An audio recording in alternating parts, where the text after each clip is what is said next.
अभिवादन स्वीकार कीजिए देवतोष श्रीवास्तव का।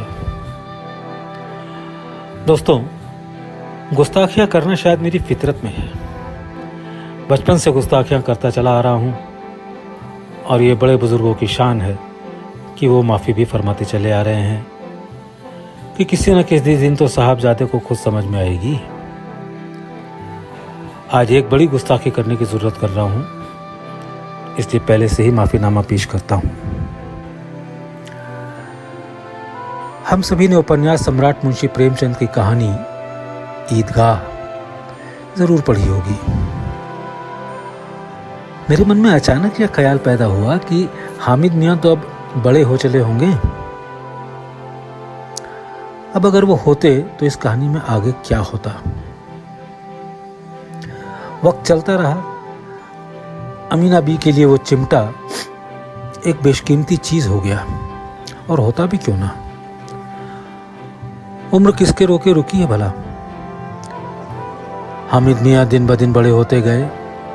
वो 4-5 साल का गरीब सा दिखने वाला बच्चा जवान हो गया, और हालात ने जिस बच्चे को 4-5 साल में ही बड़ा और जिम्मेदार बना दिया हो, 16-17 साल की उम्र में वो और क्या बन के निखरेगा।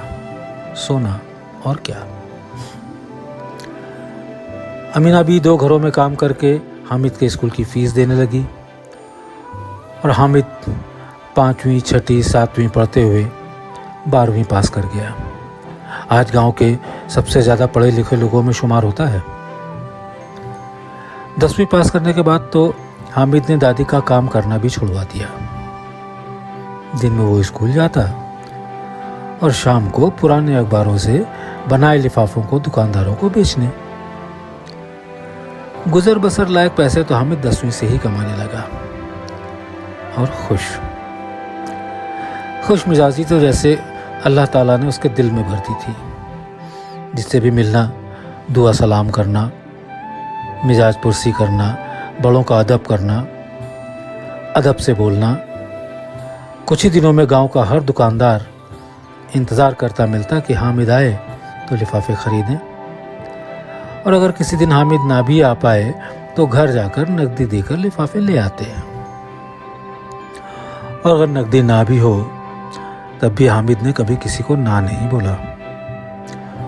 उसको अपने पिछले दिन याद थे। ईद इस बरस भी आई। इस बार दादी मानो बच्ची बन गई। नया सलवार कुर्ता, ऊपर से जरी का दुपट्टा। दादी की उम्र 70 को तो छू रही होगी, लेकिन बदन में जैसे पंख लग गए। शामियाने वाले को भी नहीं बख्शा दादी ने।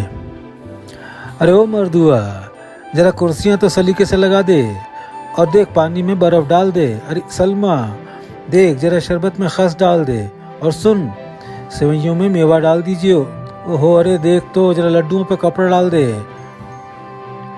मैं देख लूंगी दादी, आप बैठ जाओ, सलमा ने अमीना बी का हाथ पकड़कर कहा।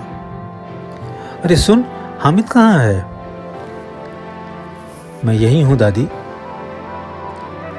हामिद समझ रहा था कि आज दादी के पर लग गए हैं, और लगे भी क्यों ना हो। सालों साल बाद तो वो दिन आया जिसका ख्वाब भी दादी ने कभी नहीं देखा था। आज हामिद की दुकान का फीता जो कटना था।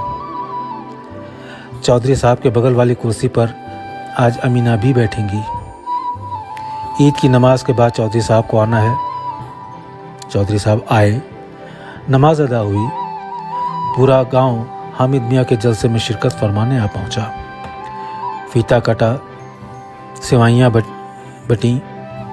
नूर, सलमा, सिम्मी, मोहसिन सभी तो थे। अब दादी की उंगलियां चूल्हे से रोटी उतारने में नहीं जलती। दादी सबसे अमीर हो गई थी। उनके पास हामिद जैसा पोता जो है।